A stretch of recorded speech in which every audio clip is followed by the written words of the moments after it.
matawag nilang impartial kay in favor sa atong kaugalingon kay gipang-accuse ba sa ta gi out of order, di ta na hisgutan kay mga igo man ta ana murag inaana bang pagkasulti ang ato ra yung hisgutan kani ra yung sa vice presidente kanang ubang kwartang nangawa sa nasod nga trillions. Kung mga igo ana ang presidente, maigo ana ang Congress, maigo ana ang Senado, ayaw na naghisguti. Kini lang yung sa vice presidente kay mao gyud ni ang model sa dagkong korupsyon sa atong nasod. Sakto ka na, wa na naron sila'y kalinaw. Dagko kay na silang balay, napa na sila'y mga mansions, napa na sila'y mga sakyanan, mga sports car, putindaghana, pero ang ilang mga kasing-kasing murag torture ang tanang tudlo nagsige ingon kawatan ka luoy kay kanay di ba di na ma-imagine nato. Dagdagan Balita News Update. Ang garbo sa mga pariseo o sa mga magtutudlo sa balaod, ang garbo kung mao na gani inay basihanan, mahimotang mapahitason. Kung gusto natong patyon ang garbo, ilisa na natog saman pagka mapaubsanon, humility. Ang pagsulti ni Jesus nga ayaw patawag og magtutudlo, ayaw patawag og amahan, ayaw patawag og pangulo, pasabot sa atong hunahuna dili ta mangandoy nga kitay tigtudlo, nga kita maoy authority isip amahan o pangulo. Ayaw gyud paghunahuna ana.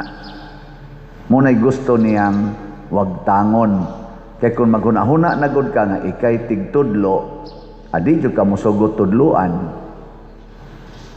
Kung ikay maghunahuna nga ikaw maoy leader, adi jud ka mosugot badlongon. Di ba?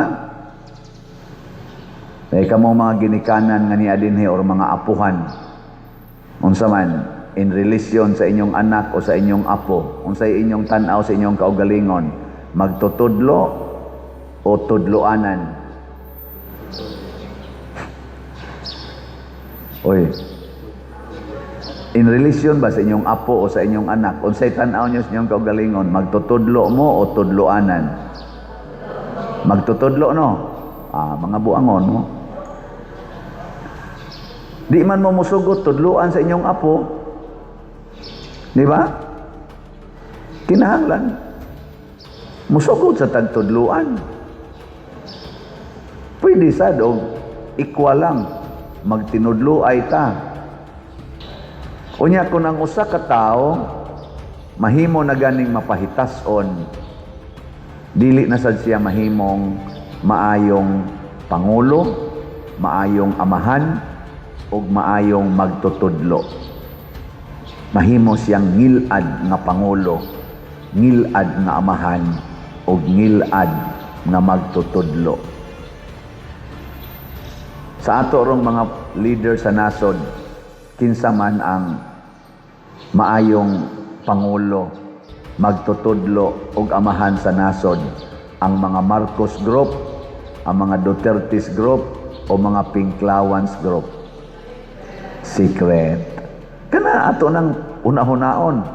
Nya ang maayo kunong pangulo, maayong magtutudlo og maayong amahan, butang ta sa katilingban o sa pamilya, kana kunong mutabang pagpasan sa mga palasunon. Pasabot og unsay gikinahanglan sa katawhan, ilang paningkamutan na matubag. Kinsa man sa atong naagian nga mga pangulo nga mutubag yun, na ningkamot yung mutubag sa panginahanglan, sama ng sweldo nga i-increase, mga libre nga tuition sa mga estudyante, nagtukod yung daghang mga classrooms para sa eskwelahan, naghimog daghang mga farm to market roads, mga bridges na nag-connect og mga islands, nagpa-increase sa mga pribilehiyo sa katawhan sama anang passport kanang kanang lisensya kinsa man kaha mga Marcos group, Duterte's group o Pinklawans group kana pamalandungan tana kinsa man sad nila ang nagpahayahay lang kanang nanguha yung daghan king kwarta nga nakapatpobre yung maayo nato nga ang gikuha mga bilyon-bilyon, trilyon-trilyon Marcos Group, Duterte's Group o Pinklawans Group.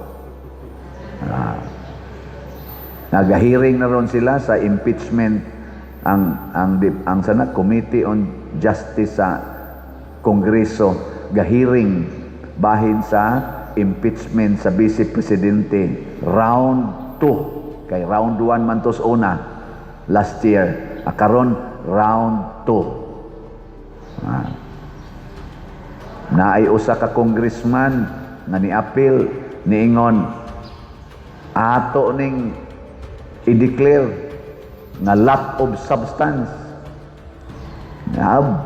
React dayon hastang chair.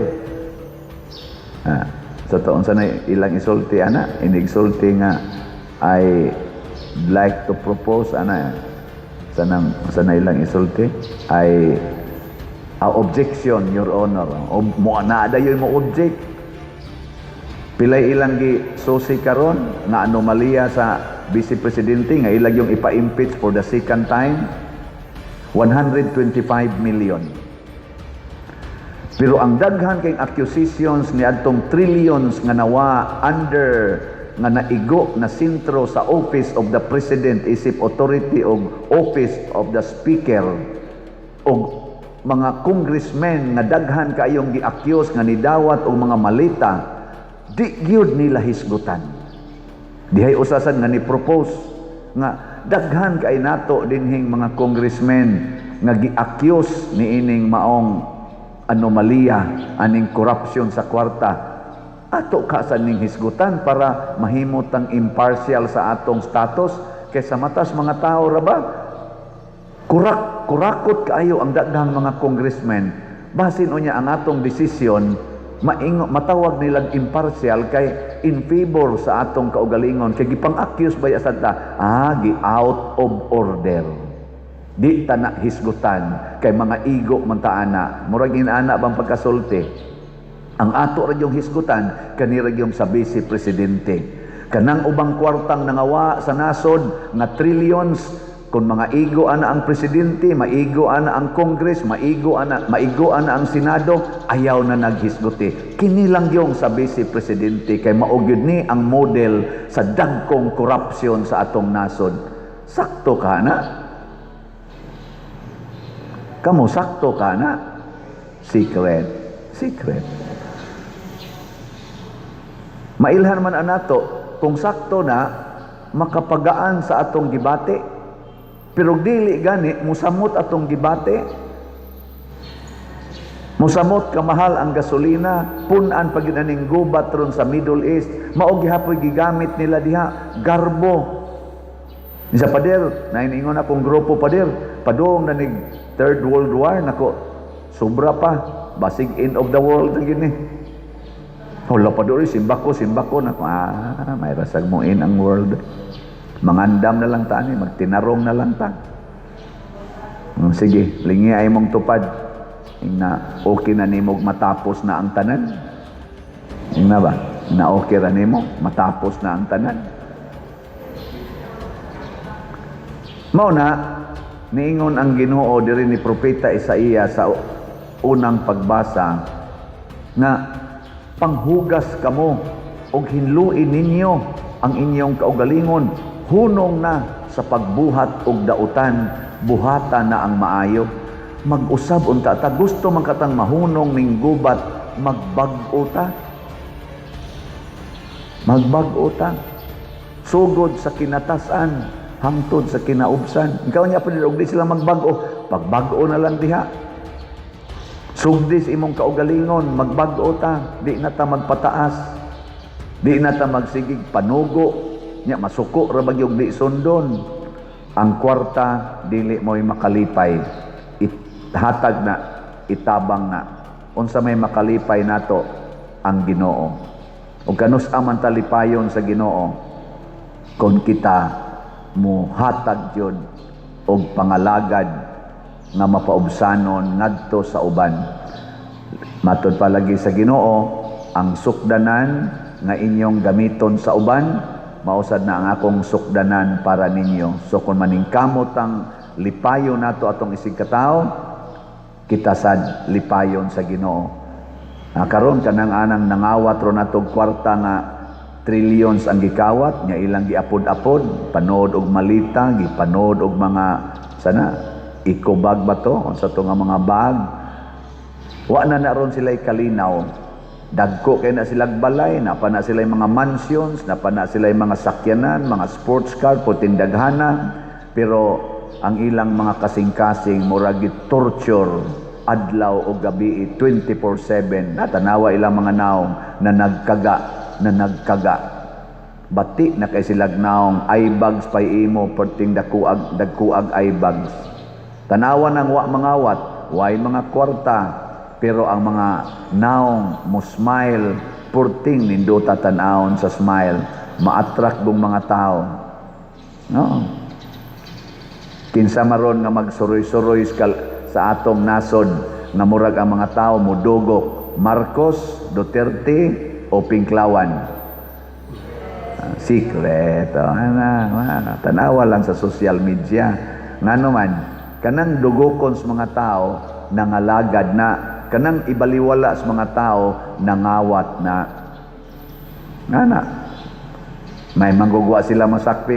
Kani manggong mga kawatan, iniglihay nila, nagtuo sila guwa masakpi.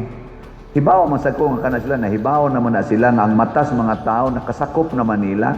Pakaron ingnon to the max. Tanawa na inyo mga bana o nga mga bit nya nasakpan na nimo nya di lang yapon mo angkon. Tanawa ang mga naong malipayon di ay. Di ay. Hasta na mga asawa nga mga bit nya nasakpan nas bana nya di gyud mo angkon. Di na malipayon ay magkusmod ang naong ana. Labi na gyud na talk of the town na. Samot na gyud matok of the nation na ikaw nangawat, ikaw kawatan, nga i-post na ka sa social media 24/7, daghan kay mag-post sa social media, magsigig ingon kawatan ka, unya kunuhay kamosad kay authority man magsigig ingon wa ko mangawat, nya adto ka magsigig pamasangil sa lain, pero ang tanang tudlo nagsigig ingon kawatan ka. Luoy kay kanay. Di ba? Di na ma-imagine na to. Inana. Magsigi kag panagang ba? Sige kag hapak og lapok 24/7. Sige kag panagang kapuyan, ano? Hilingay mong tupad. Ingna kawatan ka? Ingna kawatan sa ka? Ay, dagan kayo nato kawatan. Napa man gani gitawag og kawat sa atubangan. Unsa man ang kawat sa atubangan? Ako lang ning hisgutan ang pipila, kanang manindas karsada. Imong gikawat ang lugar. Mo parking sa public road. Gikawat na nimo atubangan pagis publiko. Di ba? Kabantay mo ana. Mo parking ka sa public road, gikawat na nimo. Maninda ka ana yung karsada mismo. O ana ay, gikawat na nimo. Mao na gitawag og kawat sa atubangan. Kay public use man na, imong gihimong private use. Naidaghan na to ana, manimba gani ng uban. Napatay ko ani, nindog lang ta.